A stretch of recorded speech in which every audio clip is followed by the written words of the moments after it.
But ask for nicknames people went by. A lot of times in census records, we'll see that people went by their nicknames.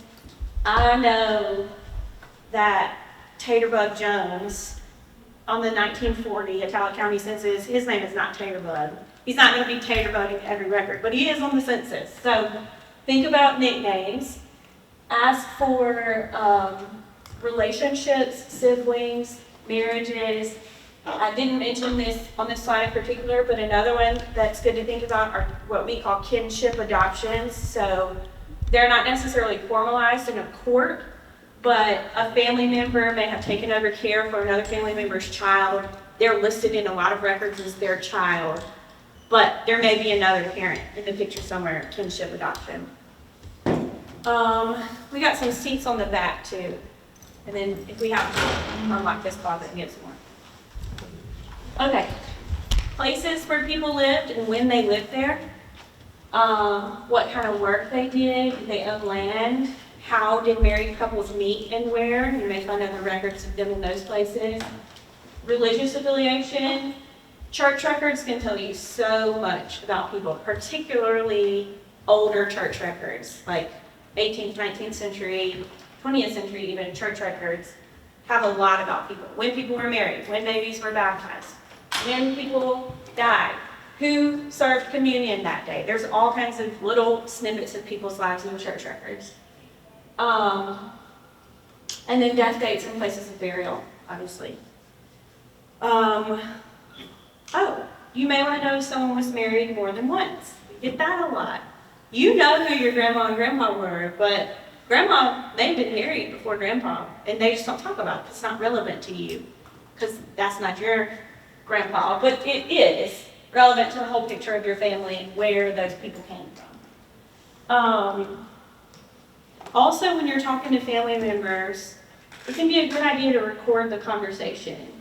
We have smartphones in our pockets all the time now. So easy to just hit record. You have that information for later. You can listen to it, relearn things that you missed. Do you need me? I have 3 people that's parked on the side over here. They may be in the library. Are you parked on Mint Street? I am. Okay, if you're parked on this street right here, you're going to want to move it to in front of our building. Okay? This hill right here on the side of the building. If you came late, there's a city parade today. We didn't know. And they're going to close this street in a little while. I'm trying to get us out of here before we're all caught up in that. I think that the parade starts till noon, but you know, they close streets early. Okay. What was I saying? We record the conversation so you can play it back and hear what you got. Also, let your family members ramble. They may come up with some information that you didn't think to ask about, but they've got it. But also, you may just learn something kind of juicy, kind of interesting about your family you didn't know before, and I love when that happens. So, for your own informational purposes, but also for your own entertainment, let them ramble. You can also ask relatives about the oldest living relative they remember and what they remember about them. So, for me, mine was my Aunt Mary Selby. She was 104 when she died. I was 12 years old. But what I know about her, that goes so much further back than me, obviously. So ask people what they remember about the Aunt Mary Selby's in their life. Ask about any special memories your family members have growing up, the favorite places around town, because sometimes little info about their lives will trickle out, and there are records somewhere attached to that you can find. And then, are there any family heirlooms or records that could help in your search? We're in the South, so obviously religion is everywhere all the time. People keep family Bibles. It's got birth, marriage, death, baptisms, where people lived. The recipes throw a lot of people for a loop, but a lot of times family recipes have a lot of genealogical information on it. They'll say, Grandma Mavis made this every year at Christmas. She got this recipe from her mother who was born in da-da-da-da. We have a huge collection of cookbooks here, and it's because of that. The little notes people write in the margins. They tell so much about people's lives that an official record's not going to tell you. Do people have photographs? Did someone keep a big shoebox of news clippings about family members? Things like that are always good to ask about. Let me make sure I said everything. Okay. I'm going to keep saying it. Human memory isn't perfect. So, be willing to have official records kind of contradict what your family has said. You need to be open to that because you may miss out on a lot. I know, but I can only talk about my family because I don't know your families, but my grandmother, she loves to tell a tale. And there is something in there somewhere. But the county may be wrong, the year may be wrong, the exact family member may be wrong. So just use it as a guide, but not like the hard and fast truth. And we can look for records that way. Just so you're not discounting anything that might be relevant to you. Okay. I'm going to touch on online resources. In a perfect world, we'd have all day, and I could show you how all of these work. But you may just want to take a picture of this or write them down. The first one is FamilySearch.org. This, I think, all of these sites that I've mentioned here are free, except for the ones that aren't underlined. Family Search is a lot like Ancestry. It is free.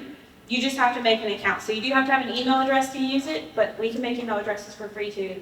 They have all kinds of things. Census records, military records. They have a lot of our records digitized there. There's all kinds of stuff on Family Search. The next one is Access Genealogy. It is more like guides on specific topics in genealogy. So they'll have a guide on Native American research or a guide on using land records or something like that. It's just a good educational tool. Find a Grave. Is anybody in here familiar with Find a Grave? It's my personal favorite. Okay. Find a Grave is literally a huge database of graves all over the country. Volunteers have gone out and photographed those graves, made transcriptions of the information on those headstones. A lot of times an article will be linked, an obituary or something like that. They'll map out family members if they know them. Obviously not every cemetery is in there because it's volunteers, but there are a lot. And a lot of times Find a Grave is like the key to unlocking someone for us here when we're doing research for patrons. You also might consider being a Find a Grave volunteer. I don't work for Find a Grave, but if you're into trumping around cemeteries and taking pictures, that could be good for you. Chronicling America is a huge database of newspapers from all over the country. The Library of Congress has put that together. We were a partner organization on that, so there are a lot of Mississippi newspapers in there for free. I forget the dates now because they keep expanding it, but I think they're from maybe early 19th century to the 1960s or something like that. So you can put a family member's name in there, but also if you're just curious about that time in their lives, what was happening historically, Chronicling America is great. And then there are subscription sites, obviously, like Ancestry and newspapers.com, but they often offer free trials, so just game the system. Like, take advantage of those free trials and then cancel it after your 7 days are up or whatever. Well, I have a free one. What is it? It's www.familysearch.org/person/details. Yeah. So that's all in Family Search. Oh, that's the same one. Yes, ma'am. But it's a good one, so I'm glad you said it again. And then newspapers.com, newspapers from all over the country. I mentioned those two because we have subscriptions in-house, so if you come in to do research, you're welcome to post up on a computer here and use our subscriptions. Our newspaper.com is just Mississippi, and it's just the papers we provided to them. So it's not the full meal deal, but it's a lifesaver if the paper you're looking for is in there. And then check with your local libraries to see if they have subscriptions to these or any other genealogical databases, because there are a ton out there, and libraries it differs from library to library. So yours might have Ancestry you could use or something else. What is it? Yeah, there's something. regular, you can just get it, just you think that you get a free card. Okay. You can use it at home. It's just like ancestry, it's an ancestry. Okay. So historical quest, that's a good one, y'all might want to write that down. I'm not familiar with that one, but I'm gonna look it up after this. And then, I don't have these listed on here, but there are all kinds of Facebook groups and message boards all over the internet dedicated to genealogy. One of the ones that I know a lot of our patrons have used on Facebook is a group called Our Black Ancestry, and they focus specifically on African American research. It's researchers from all over the country. You can post a question, they'll say, have you tried this, this, this, this? I think you have to request to be a member, but there's all kinds of stuff like that. There are local genealogy groups that you may want to check out too. Okay, I feel like I'm moving so fast, but I'm nervous about this parade. Okay, so I'm going to move into what we have here. Once you've done your groundwork, you've been on Family Search, you've found people on the census, you kind of have an idea of where they are and exactly what you're looking for, I want you to come here, okay? Oops, I skipped a slide. First, I want you to get on the internet and go to our website, okay? We have a lot of records in the digital, I feel like I'm just moving around, so sorry. We have a lot of records in the digital archives that you can peruse from home, that are great genealogical resources. These are just a few of them. But the first one is Educable Children Records, and I don't know how well you can see this image, but this is just an example of one of those records. What they did was made lists of children in the state of Mississippi that were school age. They weren't necessarily enrolled in school, but they were old enough to be in school. So this one kind of shows they're broken out by county, town, and then the school district, and then by race. So this one will show, I'm going to try and use this, but I've had a lot of caffeine, so my hands are a little shaky, so y'all forgive me. But this is showing, oh gosh, that's the head of household there, or the responsible adult, Hannah Ship. These are all the kids in her house that are of school age. So Billy, Norman, Sarah, Lawrence, Dorothy, they're all school age, they all live with Hannah. These are their ages, genders, and I kind of forget what these are. But these Educable Children records are good because it is a sad fact that children do not always make it to adulthood. But sometimes they live and die between census years, and we know this, but they may be on this Educable Children's list.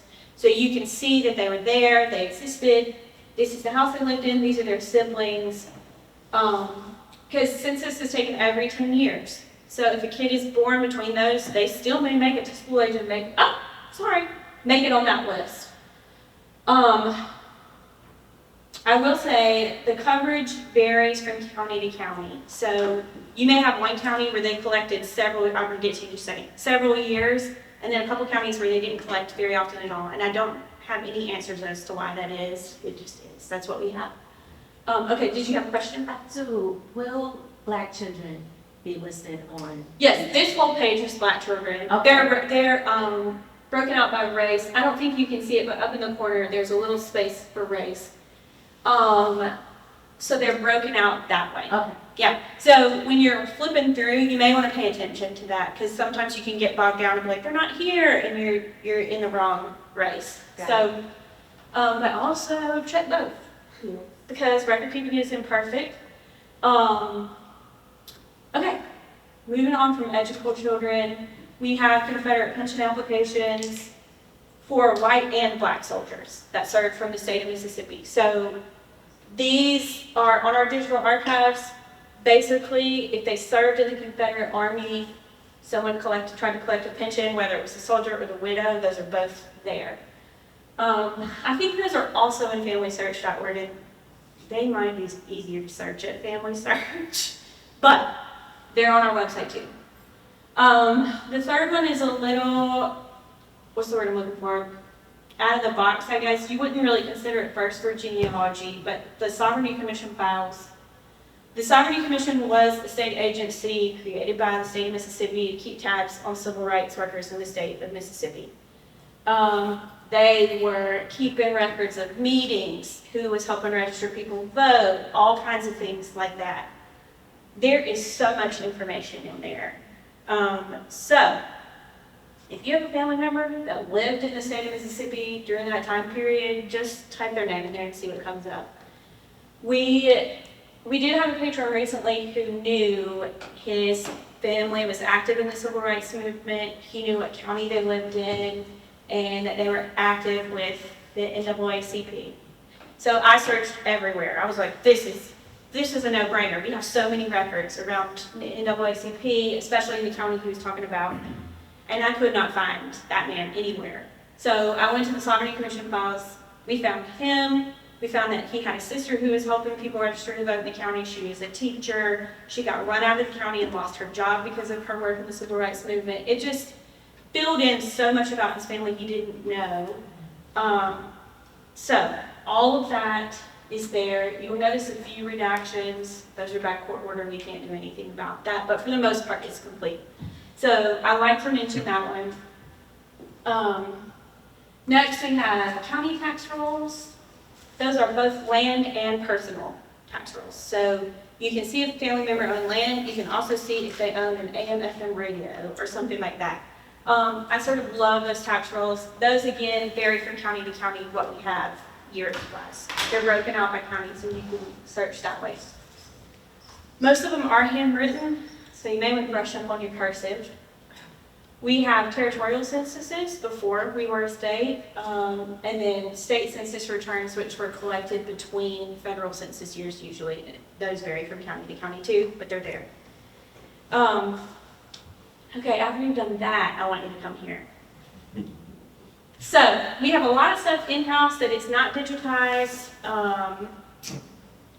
In a perfect world, it would be, but that takes a lot of time and money, and some of those records are not really ours to duplicate. So, here's what we've got. These are the heavy hitters. It's not everything.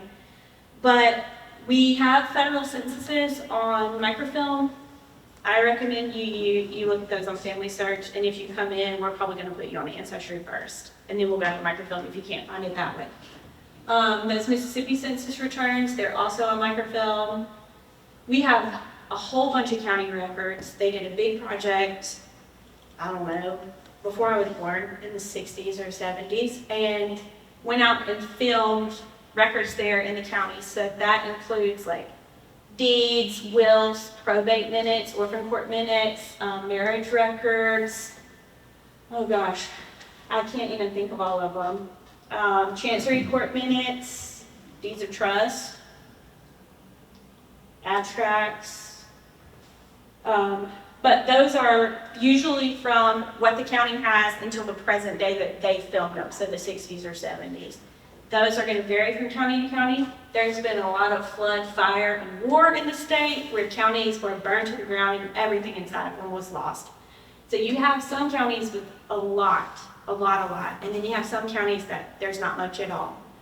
But there is a ton, thousands and thousands of rolls of microfilm and county records for you to dive into here. Marriage records are part of county records, but those are kind of like when people come in, like I'd say 40% of everyone who comes in is looking for a marriage record. So I put it on there specifically. We have death certificate copies. Yes, ma'am. So that means when you have the county records here at the library, that you can look at, so I don't have to go to the courthouse?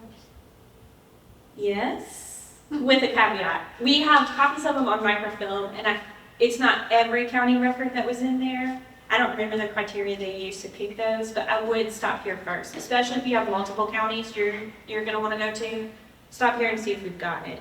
We do occasionally say you need to contact the county and see, or we can look and say this county burned in 1894, that record's not going to exist. But yes, the answer to that is yes. We have death certificates here from November 1912 through 1943. Anything after 1943 is still held with vital records at the Department of Health. They won't give those to us, which I understand, but I would really love to have them. But the state did not start recording birth and death certificates until November of 1912. So if you have someone who was born or died before November of 1912, there's not going to be a state certificate. You're going to have to look somewhere else, like the county level or some other type of record. Can you repeat that? Yes, we have death certificates from November 1912 through 1943. We don't have any birth certificates here. But y'all, I'm so sorry. If a person died before November of 1912, or they were born before November of 1912, wait, I'm not phrasing this right. There won't be a certificate for them. First. Okay, let me rephrase this. If they were born before November of 1912, there's not a birth certificate. But if they died after that, there's probably a death certificate. If they died before November of 1912, there is not a birth or death certificate because the state wasn't recording them. Some counties did record that information on a county level. So there are a few in the county records, you'll see like birth, marriage, death. They're usually pretty small, just a really small amount of years. Another place you can look for death information is if they died in the calendar year before the census was collected. So that's a really small time frame. They will be on a census mortality schedule. They'll be listed that they died that year. A lot of them will say how they died. I cannot remember if they say where they died, but those mortality schedules. So if they died in the calendar year before census was collected, so, Here, we have copies of those mortality schedules. They're in book form. You can go through and flip through them. They may be on a mortality schedule if the family reported it. Yes, ma'am. To begin searching like on this level, what information would you recommend we have? It depends on what you're looking for. Okay. So for a death certificate, you can have as little as a name and a range of years they died in, because that index is digitized and it's in Ancestry. You can search it by name. Okay. But for us to pull the certificate for you, we'll have to have that name, the year, and the certificate number. But we can help you find that. Okay. For marriage something like a marriage record, you really need to know the county they were married in and a range of years, just so you can look at the index and you're not having to go through page by page by page. Sometimes the numbers be wrong on the death certificate, so you gotta be mindful of that. Does that happen? Yeah, sometimes the index has the wrong certificate number, Yes. but if you know the year and the month, It would be a different year. oh, Yes. well, I don't have a good tip for that. You may want to verify the death somewhere else. No, But I found it. Okay, good. But I just searched through a lot. Oh, gosh. You're a champion for that. That's not that took forever. I will say about death certificates. A lot of people get really frustrated because their family members are not there and they know that they died in that day range. But it took a long time for the state to get buy-in from everybody to report those deaths, and a lot of times families just took care of it themselves. They're buried on their family property. There was no need to file it with the state. They just took care of it at home, and there might not be a certificate. Also, the information on the certificates is only as good as the informant who gave it. So sometimes you'll see this little line. Oh, this is a bad copy. There's a line that'll say who the informant is. It's usually somewhere like right here. And sometimes it's just the neighbor who was with them when they took them to the hospital and they died. And they're like, I don't know, I think she was born in Alabama. I don't know her parents' names. So you may not have all of that. Or it may contradict something you already know, and that's okay. But these are really, I love a death certificate, so let me keep talking about them. They can tell you so much about a person you didn't know, because there's these boxes right here. These are unknown, but for mother, name of father, and where they were born. So they knew who this person's mother was, but not their father. If you're stuck, you can't move beyond this person, but they died in that date range we've got, check a death certificate, because it may give you a little something extra. And it'll tell you like the cause of death, and a lot of times where they're buried. That's the bottom right there. It's telling you like who took care of their funeral and where they wound up buried. So, okay, I think I've said enough about death certificates. And then we have newspapers from all over the state.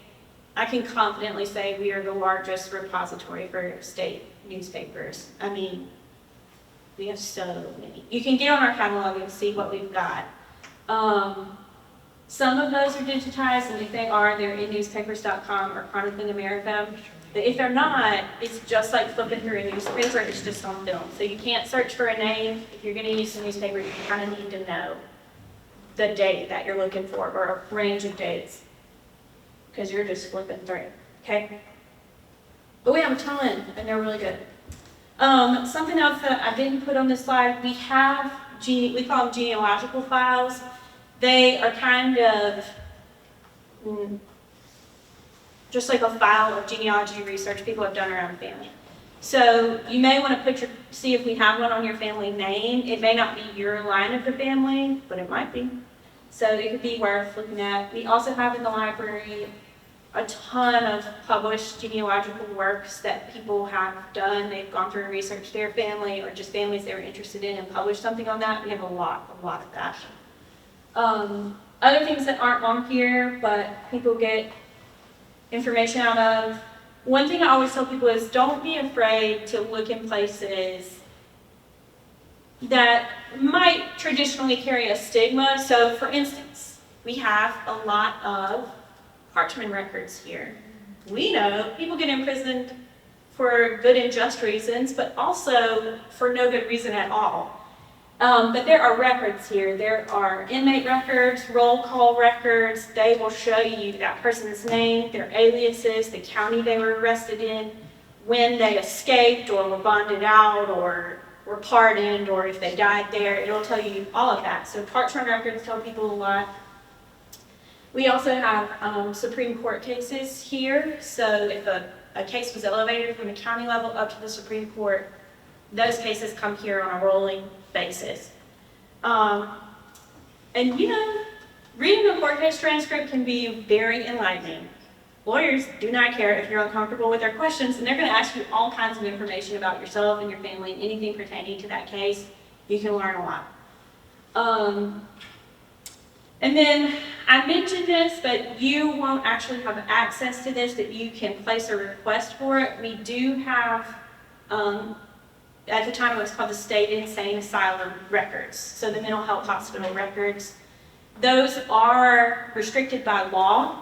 They are medical records, but you can put a research request in if you know you had an ancestor there for their record, and they can send you a copy of it with everything else redacted, the other people who aren't your relative. But you won't be able to flip through those. I can't flip through them either, so I'm not trying to other you, but they're restricted, but they're here.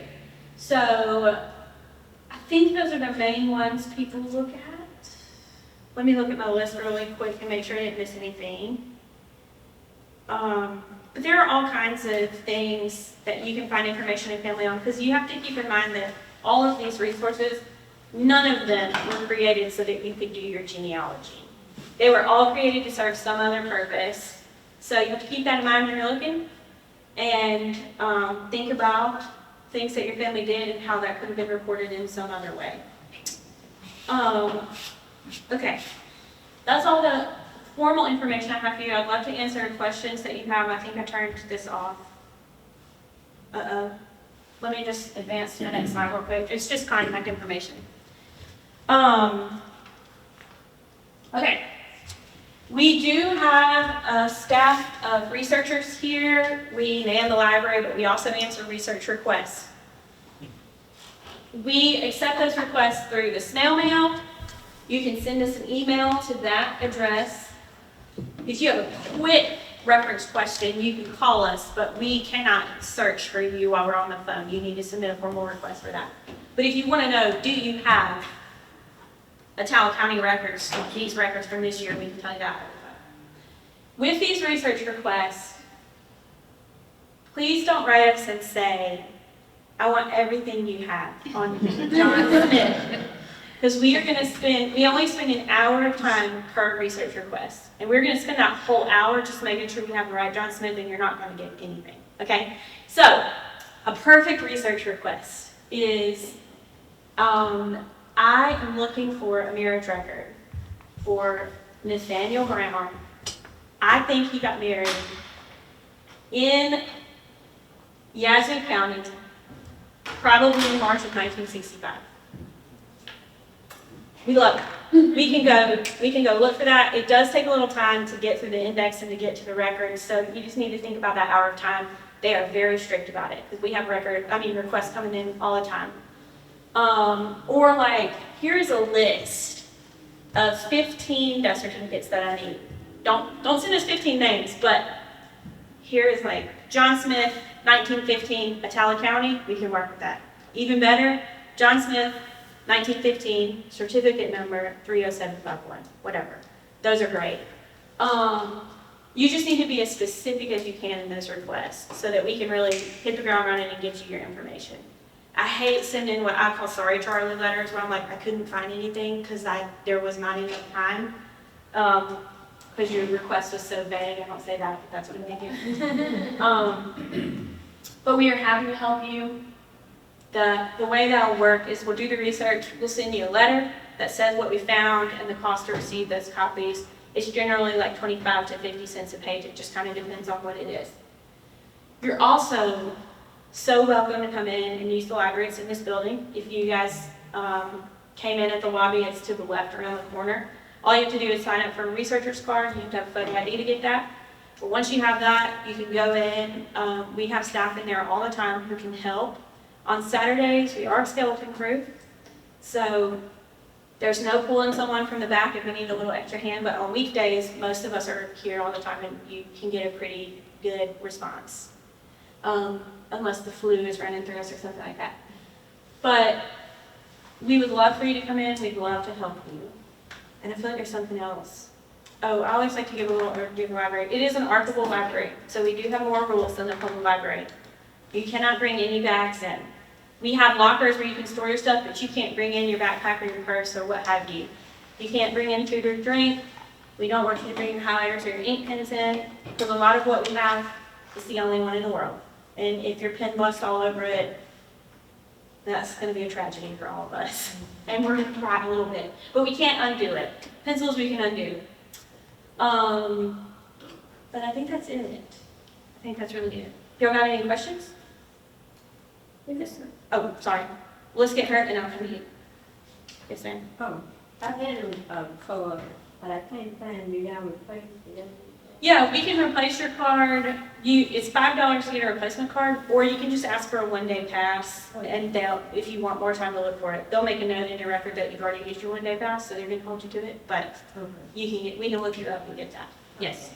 Isn't it a $10 price list and even for out of state is another one? No. You There used to be a charge for research. We did away with that charge during the pandemic. I was pleased. I think that's ridiculous to charge someone to get a letter that says we don't have anything.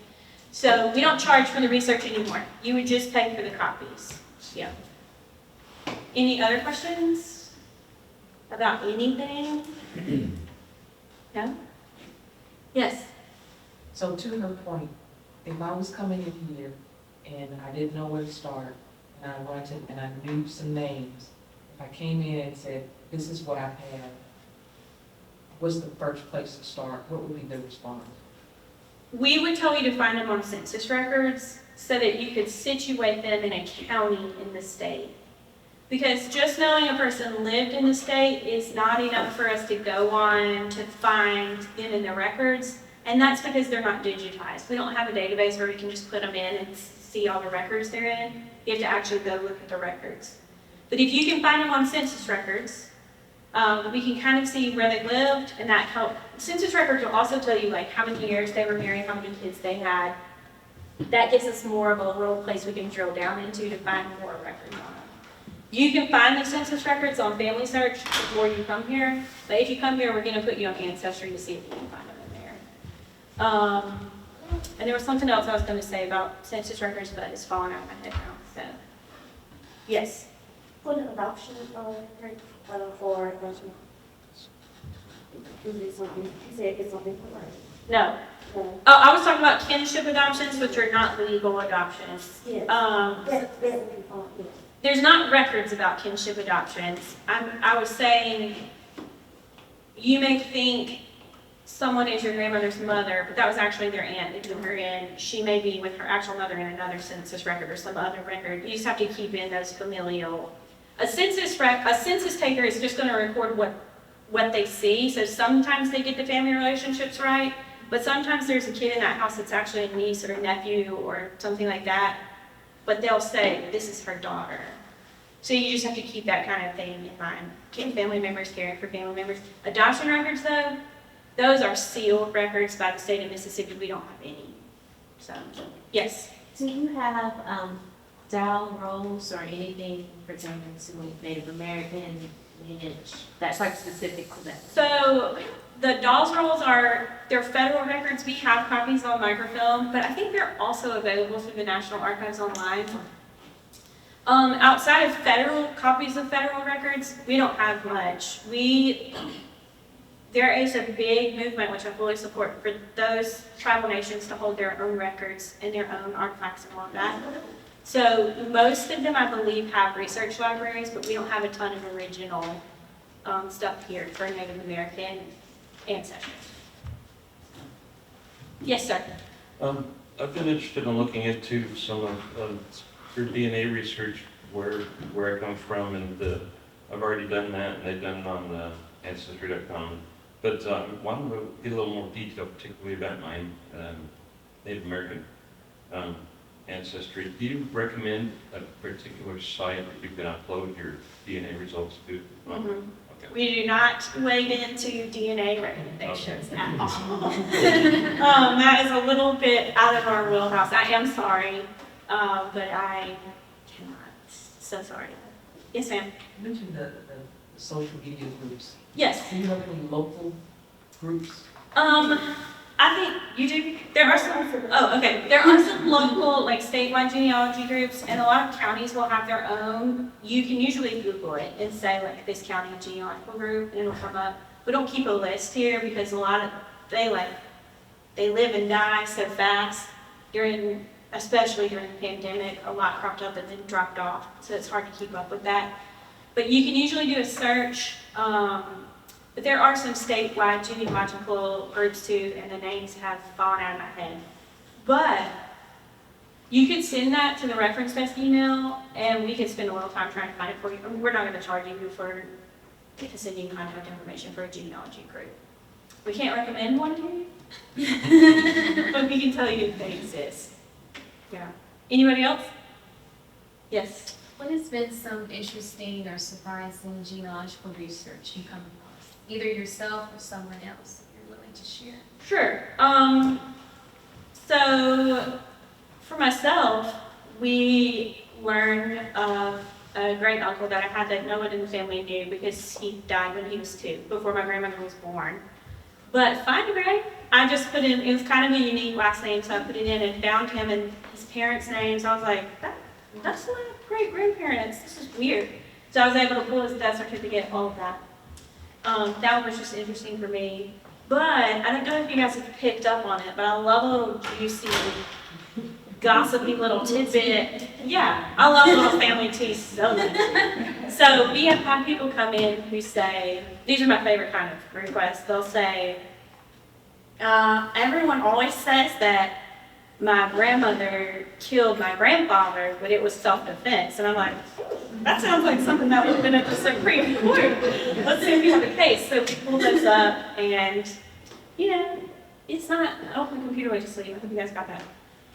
It wasn't self-defense necessarily, but it was, she was far enough removed. I am very aware of people's lives, but she was far enough removed that she was entertained by it, so I felt like I could be entertained by it. So, I love those. I love a little bit of scandal, but there are a ton. It's hard to call any to mind, but we do have people make discoveries all the time that they never thought they'd find. We do have people cry in the search room sometimes, which I've had to develop my emotional intelligence a lot, but I love those moments because it is kind of crazy. You learn a lot about your family and the things people overcame to get you where you are. And I like it. But if you have a little juicy family history, I would love to personally help you. Okay? Okay, any other questions? Yes, ma'am. I guess this is gonna be very simple from my standpoint. What is like the first cousin twice removed and all of that? I just don't get that, I get confused. I do too. Okay. I'm sure there's a guide out there, but I don't know. I can't answer it. I really don't know what twice removed means. Huh? A first cousin grandchild. First cousin grandchild. Okay. There are some guides though we could probably hook you up with if you're interested in it, but it feels like math to me, and I don't like math, so I'm just kind of like, I'm sorry, I'm so sorry. My brain's just not wired that way. I appreciate math, but it's not for me. Yes, ma'am. I was just gonna make a comment. I've been doing a little research. I got stuff. That's why I'm here, but I've been doing a little bit. But for people who are starting, when you do like the ancestry.com and you start your family tree, I don't know if you condone this, but I made mine searchable. And then other people are searching and then we start talking and they really were related. It's not like they were scamming, but you have to, but people like, oh, that's my granddaddy too. And they had enough information and they gave me a few more steps. So if you make it not searchable, Yeah. nobody can search, but people will find you. And I Crowds. know some of it's kind of, I kind of watch it and make sure, but I look at their family tree and I see that, hey, they really do, and they pointed me to groups Yeah. that they've made that I knew nothing about. So, Common here has helped me, this lady named Linda, Run. yes. And my family are related to her family. Okay. By marriage, and it's like you open up a whole. Yeah. Crowdsourcing your genealogy research is so good. And when you come in here, everybody is related to everybody. Yeah. Truly, in this state for sure. So just talking to people around here, I will say about those family trees though. On our account, you cannot create a family tree, but you can search them. But when you're looking at those family trees, see if they have sources linked for that information, because if they don't, sometimes people will build a whole family tree with no sources. I don't think I would trust it until you can confirm it with some records. But yeah, those family trees are great. I use them too. Yeah, Yeah, I look look at the at sources, I'm like, oh, yeah. Yeah, sources are good. And well, Yeah. And then I was gonna say too, I have the newspaper.com and I just send juice details. Yeah. I haven't found anything on my family, but some of the little towns that have the weirdest detail, but it probably could help is like Mary went to visit her sister in Yes. Chicago. Yeah. And then it's like, oh, and I just kind of read on it. It's just funny how there was no news. Yeah. But that's news that somebody went to another city. To Yes, visit those little somebody. town news, it's like, so Yeah. his grandchildren were visiting from Akron. Right, and Yeah. oh, they live there, and then I jumped Yeah. over to Vicksburg, and just. I like, this happened in Adams County a lot. They'll be like, the high society of Adams County were engaged Friday night with a seance, and I'm like, ooh. So, yeah, there's all kind of good stuff in those newspapers. It was like a thing. I love that. Love that for them. Anything else? Any other questions, comments, juicy details? Yes, ma'am. You want to keep immigration records here? We don't. Immigration records would be a federal record. We do have some ship manifests, copies of ship manifests, but they're usually within the country and not necessarily international, if that makes sense. Like they're moving from port to port within the United I States. know San Missouri has some of that stuff. Yeah. Yeah. And I think those ship manifests that we have, they're copies, so they're not original, but they might be on Family Search too, so, yeah. Yes? That got me thinking about like records from enslavement, like how thorough are your records here? Like, do you have much that could be viewed? If I get to that point, I'm just wondering like what would be open.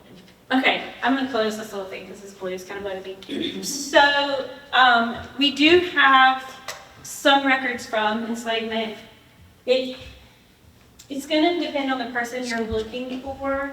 So obviously we have some manuscript functions of plantation records, but we only have those if they were donated to us because they're not state records or anything like that.